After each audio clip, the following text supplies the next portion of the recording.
Saturday night. A gentle breeze. The air was cool after a light rain, making the street near the cinema seem more peaceful than usual. My girlfriend and I had just finished watching a romantic comedy, her kind of movie. Though I pretended to enjoy it, we weren't overly romantic. No cuddling in the theater or laughing out loud like new lovers. But she held my hand the whole time, squeezing it lightly during sad scenes and whispering to me during silly moments. I loved how natural she was. No pretense. No trying to show off. Just a gentle presence by my side. As we stepped out of the cinema, the soft yellow glow of the streetlights made her face even more familiar. Her shoulder-length hair, short beige khaki jacket, slightly dirty white sneakers, and a worn canvas backpack. Then, my phone rang, a call from work. A client needed a contract revised urgently. I excused myself, pulled out my phone, and slowed my pace behind her. Make it quick. Okay, she said, winking as she always did. I nodded, a simple nod, unaware it would mark the turning point into a nightmare. The call lasted 3 or 4 minutes, I remember clearly, because the phone's clock showed the time. I pocketed the phone and hurried to catch up with her. I saw her familiar silhouette ahead, the slight tilt to the left as she walked. Light steps, unhurried. Everything seemed right, eerily right. I caught up and called out, "Hey, you planning to ditch me already?" A familiar joke. She turned around, and my heart skipped a beat. Her face. It wasn't the face I'd loved for 3 years. It wasn't her. No small mole under her left eye. No slightly downturned lips when she pursed them. No sparkling, melancholic eyes I used to tease as the eyes of rain. Instead, a completely different face. What's wrong with you? The girl who looked like her in every other way frowned, taking so long on the phone and now staring at me like I'm an alien. I stood frozen. My heart pounded. My eyes locked onto the girl in front of me. I stammered, "Who are you?" She gave a faint laugh. "What's gotten into you? It's me. Stop joking like that." I tried to suppress my panic. "Don't mess around. Who are you? Why are you wearing my girlfriend's clothes?" Her frown deepened. "Are you crazy? I'm your girlfriend of 3 years. Do you even remember my name?"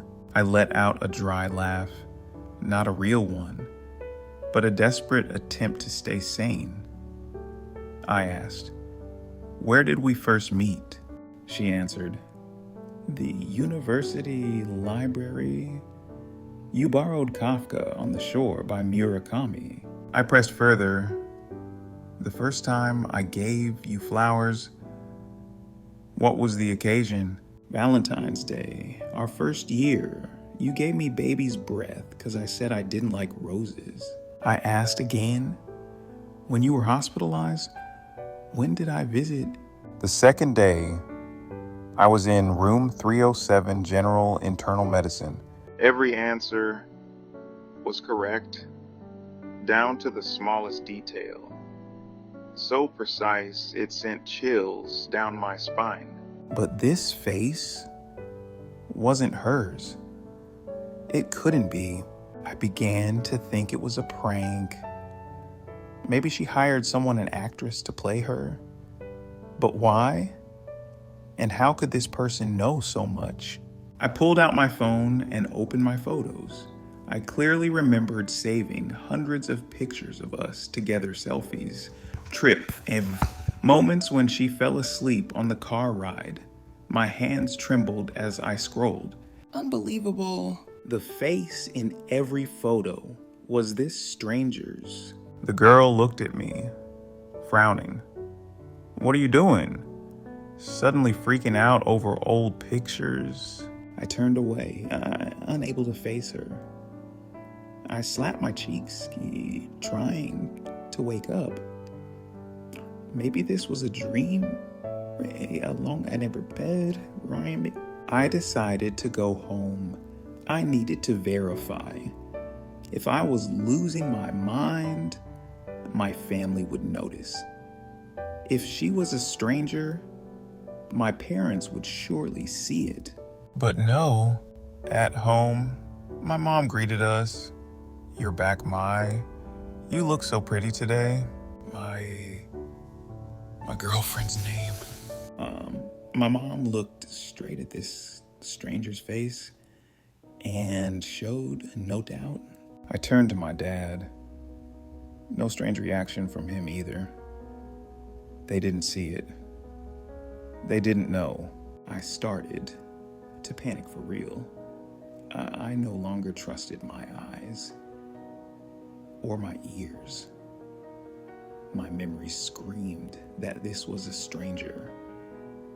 But all evidence, everyone around me insisted she was my girlfriend.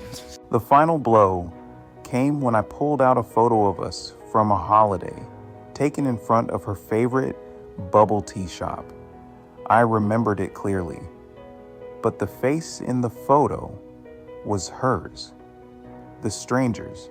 Isn't that us? She said. I didn't answer. My throat felt like it was being choked. I wanted to scream, but could only stand there, silent, my spine ice cold.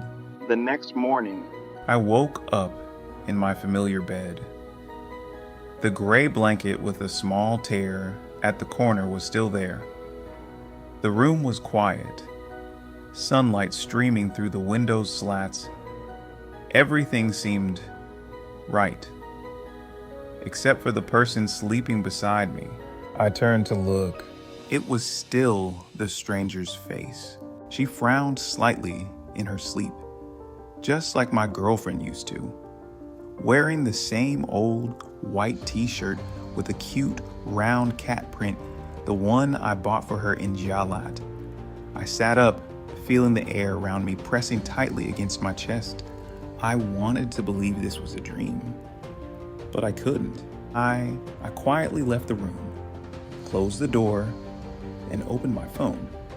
I frantically scrolled through old messages. Every word was intact: the goodnight wishes, heart emojis, petty arguments. The sender's name, Mai. The profile, picture this stranger's face. I opened an old video, a clip of us at the beach. She was running through the waves, turning back to smile at me, shouting, "Make sure you film it nicely." I clearly remembered her small dimple on her right cheek. But in the video, no dimple. I turned it off. I didn't know what to believe anymore. Everything around me made sense so much, so that it felt absurd. After breakfast, I decided to try again. I looked at her. Do you remember what we argued about the first time? She chewed her bread, answering without hesitation. You forgot my birthday, even though I reminded you a week in advance. Correct, exactly correct, down to every word. I stared into her eyes. I know this sounds crazy, but have you ever thought you might not be you? She burst out laughing. What's with you? Did you dream something weird? Then she reached out to touch my forehead. You're burning up Did you catch a cold last night? I fell silent. I didn't know what else to ask. At work, I couldn't focus. I secretly texted my best friend. Do you remember what my girlfriend looks like? I'm serious. He replied quickly, of course. Something wrong. I sent him a recent selfie we took that morning. He responded immediately. That's isn't it? What's wrong with you? My hands grew cold. I wasn't crazy. I remembered her face, every detail, but no one else saw the change. That afternoon, I went home and dug through old photo albums. Pictures from when we first started dating, trips, meals, holidays. Every single one showed this stranger. Not one bore the face of the girl I loved, yet every scene, every moment was exactly as I remembered. If everything was so perfectly consistent, except for my memory, was I the one who was wrong? I started doubting myself. I looked up psychological conditions online. Capgras syndrome, delusional misidentification. Patients believe loved ones have been replaced by imposters. But in the descriptions, Capgras patients said the replacement looked identical to the original. For me, this was a completely different face. I still remembered my girlfriend's real face, and this person wasn't her, yet no one else noticed. Night fell. I lay awake. She curled up beside me, sleeping soundly. I inched away, feeling like I was living with an actor, someone playing the role so perfectly. It was terrifying. Then another thought crossed my mind. I sat up and grabbed my phone. I opened the fingerprint settings. My girlfriend used to unlock my phone with her fingerprint just to tease me or post random photos when I was asleep. I woke her. Try unlocking my phone. She lazily pressed her thumb to the sensor. The screen unlocked instantly. I froze. Her fingerprint matched down to the biological detail. I had no words left. Something had changed. Not just her face, but the entire system of this world's memories. I realized if I kept searching for the truth, I'd pay a price. But I couldn't live like this, forever loving someone I no longer knew, unsure of who she was. A new attempt. I decided to try something else, something that might reassure me or break me completely. I went to the bookshelf in my study and pulled out the oldest photo album I had, the physical kind, printed on paper, not digital. It held memories from when we first met, our first picnic, the day she spilled water on my shirt and laughed like a child. I flipped through the pages, hands trembling, not from the cold, but from fear. Fear that the face in the photos wouldn't be the one I remembered.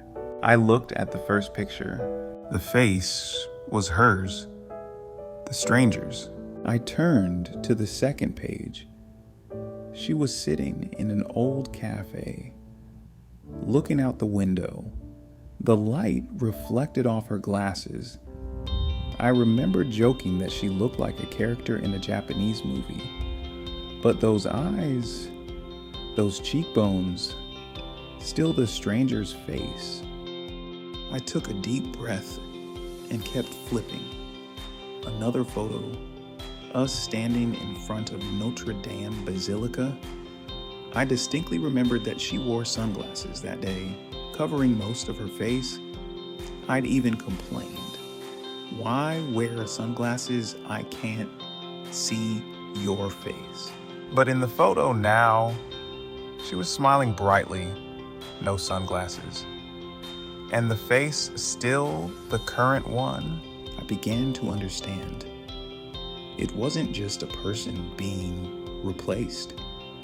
The past itself was being rewritten. Even physical objects, like printed photos I'd held in my hands, emanated for keepsake. Somehow, their faces had been altered. I frantically checked the back cover of the album, where I'd hidden a small ID photo of her from her freshman year of college. I'd secretly kept it as a sacred keepsake, printed, never digitized. I opened it and nearly dropped it. The face in the I'm ID photo was the current one. Impossible. There was no way. I sank to the floor, my heart racing. It felt like the world around me was crumbling, piece by piece. My memories were collapsing. I clutched the edge of the table, trying to steady myself. Then I remembered. An old USB drive. A small one I'd used to store a dashcam video a moment when we argued in the car. The only time she cried, and I said things I regretted for weeks. I remembered her eyes that day. Pain, anger, pride. I plugged the USB into my laptop, opened the folder, and found the video untouched, unedited, the same file size. I pressed play. The screen showed the car's interior. The dash cam captured her at an angle, looking out the window. I stared intently. She turned to face the camera. It was the current face, but the dialogue, the voice, the emotions, it was the exact argument I remembered. Every word, clear as day.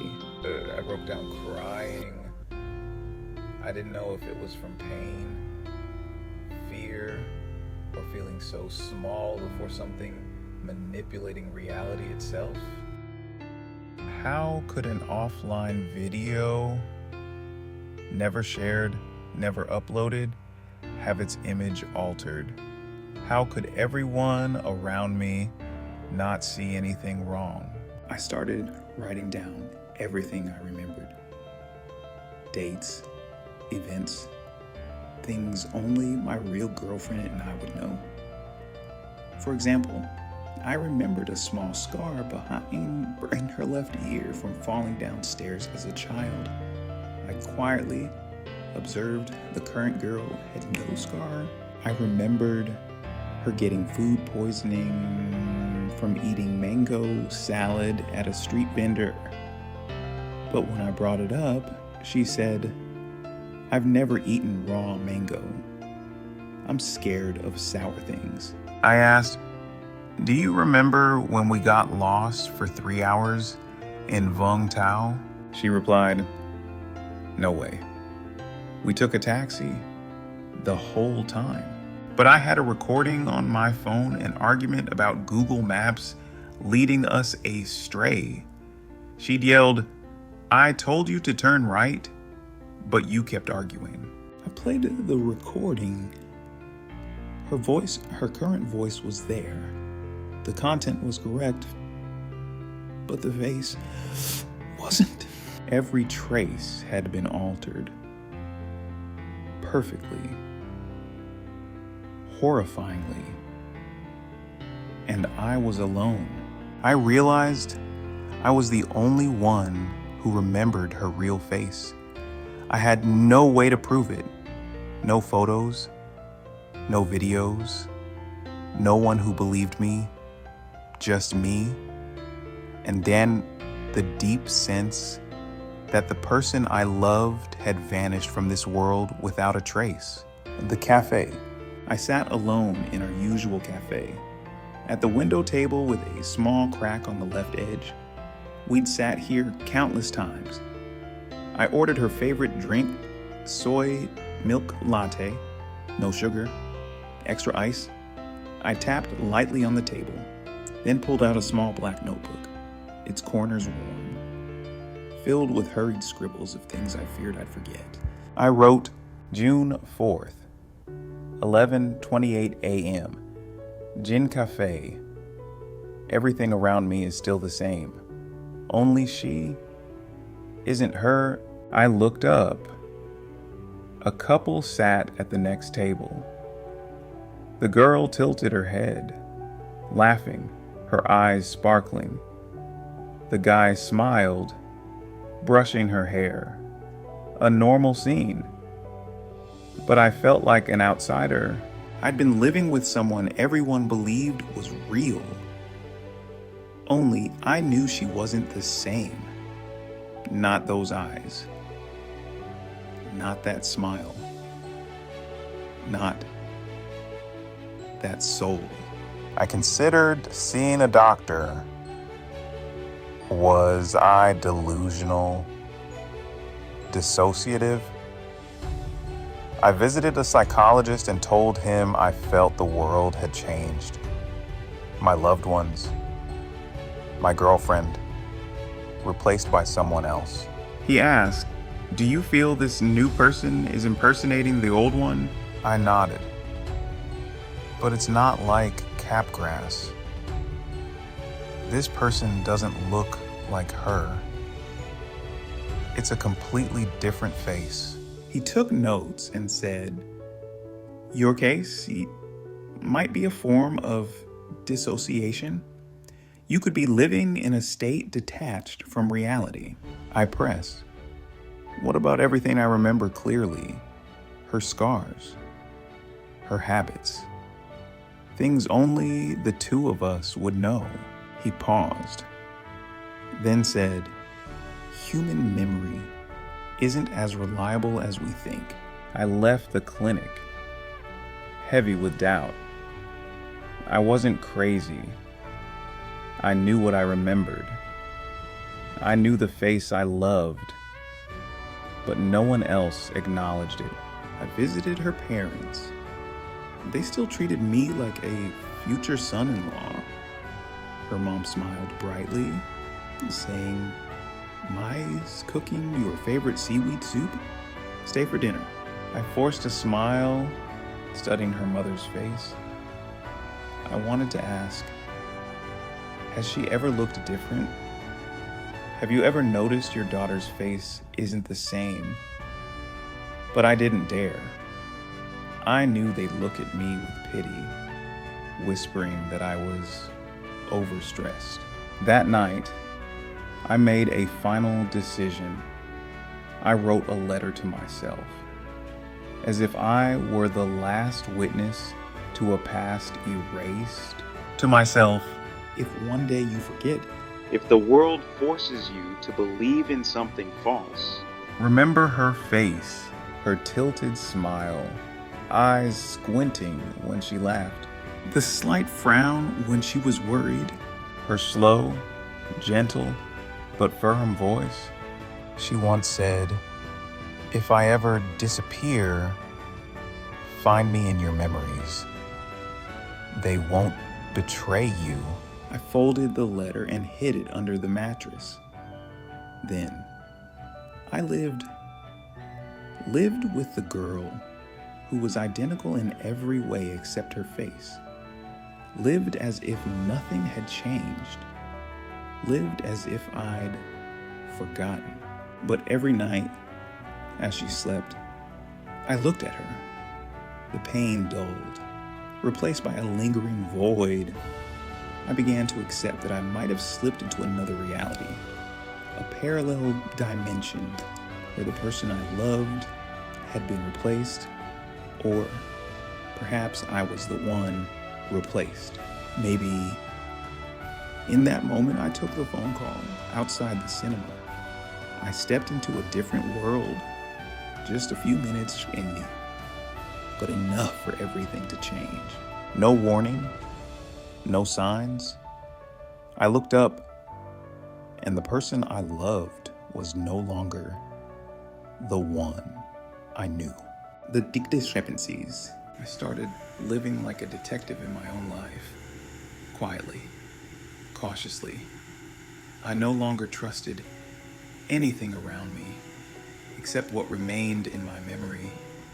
I noted every detail, her words, her odd reactions, every event I believed had been altered.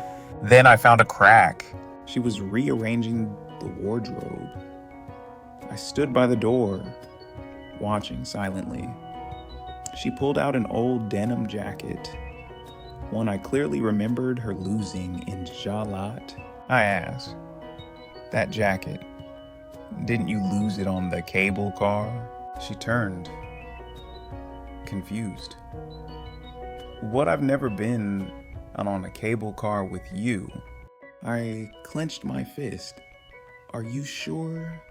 I remember we took the cable car to Robin Hill.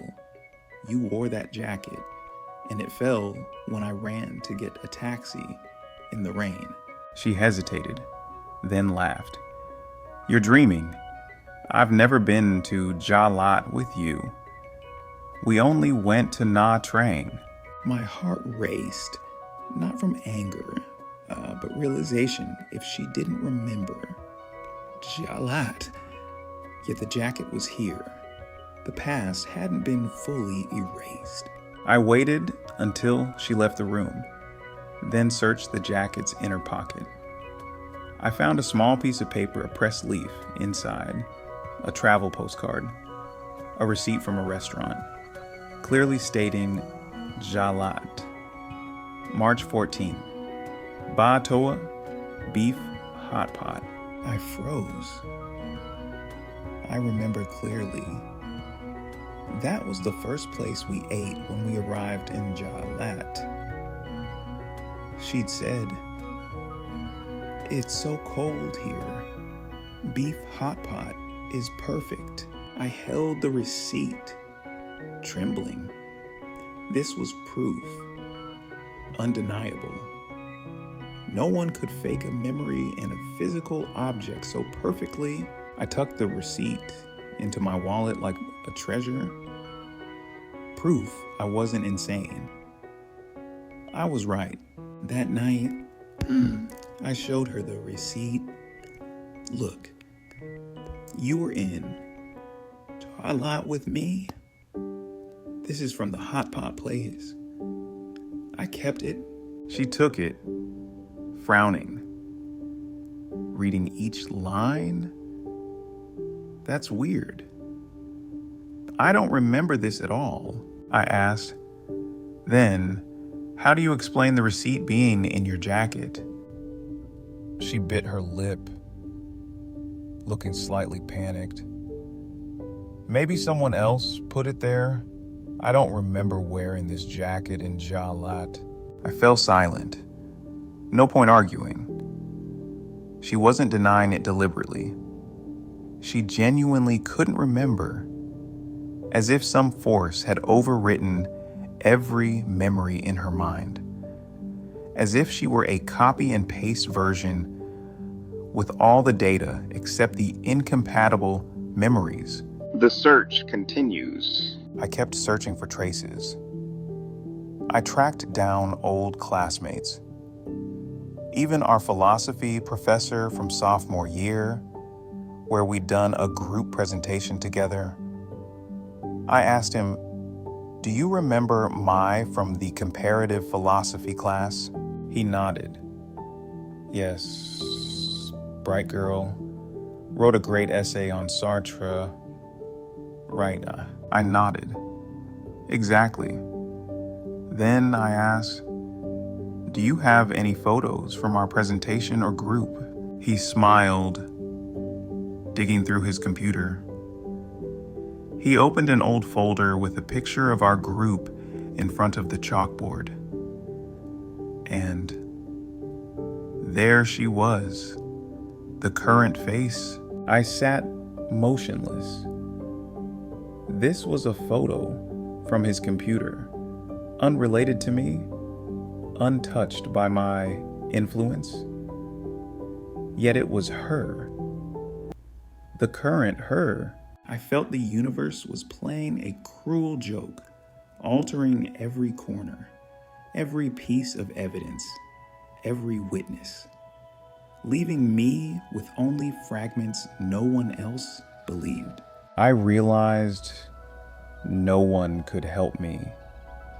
I was the only one who saw the anomaly, the only one with the original memories. I started documenting every discrepancy, dates, times, context, her reactions when I tried to trigger old memories. I noticed something crucial. Every time I mentioned something she couldn't recall, her eyes flickered. Not outright denial, but a hint of confusion. A faint wanting to believe, but unable to. Maybe she wasn't gone. Maybe she was locked away somewhere inside, and I had to find a way to unlock her. The mirror. One late afternoon, I sat in front of a mirror, staring at myself. The eyes looking back reflected deep exhaustion, not from lack of sleep, but from being lost for too long, with no hope of finding the way back. I wondered, what if I'd never noticed the change? What if I'd forgotten like everyone else? Maybe I'd be at peace. But then I'd lose the only thing keeping me, my memories. Real, painful, but the only thing I could trust. That night, she sat beside me. The soft glow of the bedside lamp cast a warm halo around her hair. She asked, "You've been acting strange lately. Distant. Is there something you can't tell me?" I paused, then said softly, "Do you believe I'm living in a world where you're no longer you?" She gave a small laugh. Not angry, just sad.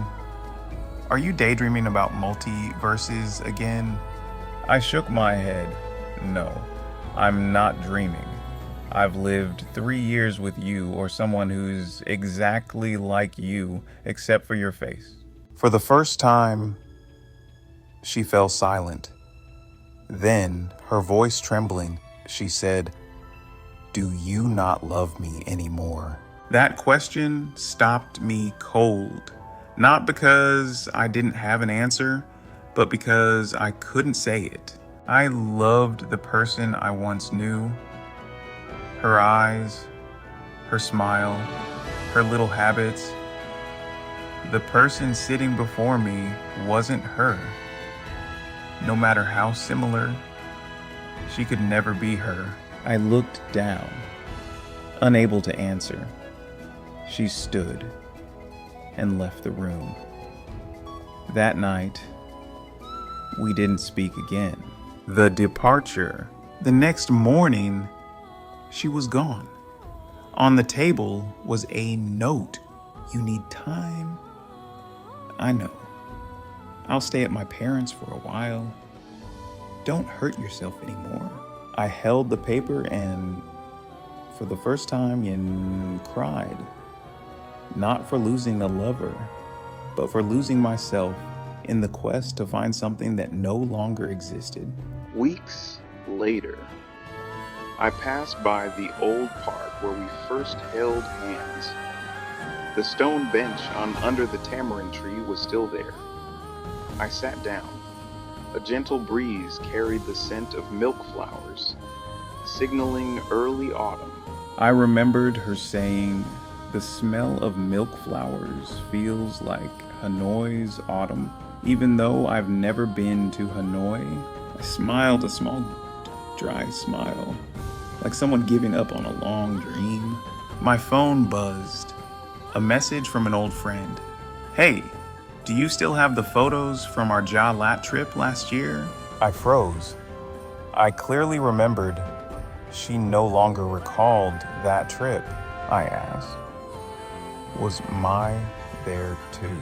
He replied, "Yeah. Who else took our pictures at Love Valley?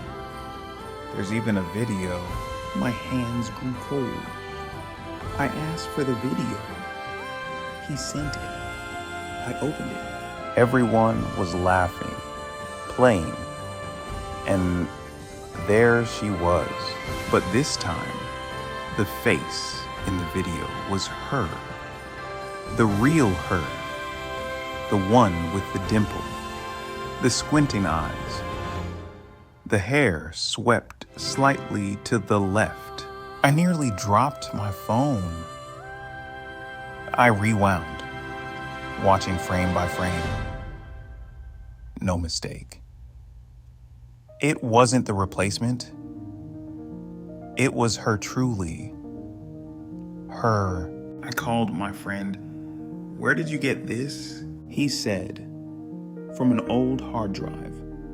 Found it last night while cleaning my computer. I can send you the original if you need it." I rushed to his place, grabbed the USB, and went home. I examined every frame, saved them, protected them like the last remnants of a lost world. And I understood the replacement wasn't perfect. Somewhere, fragments of the past remained. If you knew where to look, you'd find them. I printed the photo, framed it in wood, and placed it on my desk, hidden from others, just to remind myself what I remembered was real, and I wasn't crazy. I was just the one left behind. Left behind after a change no one else noticed. I don't know how long I can hold on. I don't know if my memories will be erased next. But for now, I have proof. A piece of memory the world hasn't swallowed. And I'll hold on to it, like the last fragment of a love erased by the world. A final note. Some things in life, even if no one believes they're real, feel truer than anything else. Memories, the raw emotions, the original experiences cannot be faked. You can alter photos, rewrite the world, but not the core of what you felt. This story is a gentle but profound reminder we live among countless realities, countless possibilities. Sometimes a single small moment, a simple choice, can push you into an entirely different timeline. Wherever you are, however much the world around you changes, remember you and what you've truly felt are the only proof of your existence. Thank you for listening to this story. If you've ever felt like the protagonist, like the reality around you is no longer what it once was, please leave a comment below. We read and cherish every share. Don't forget to subscribe and turn on notifications for more strange, touching, and thought-provoking stories. If this story resonated with you, share it with a friend. Perhaps they, too, are searching for a piece of a lost memory. We are Psychology and Behavioral Science, and we tell stories of the seemingly impossible.